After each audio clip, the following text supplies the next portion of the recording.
गणपती बाप्पा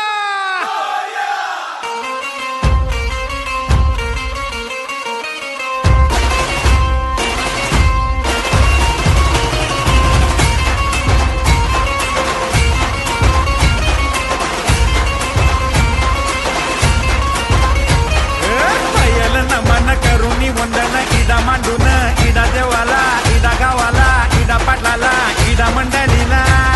आम्ही सांगतो नमन तुम्ही ऐका हो गुणीजय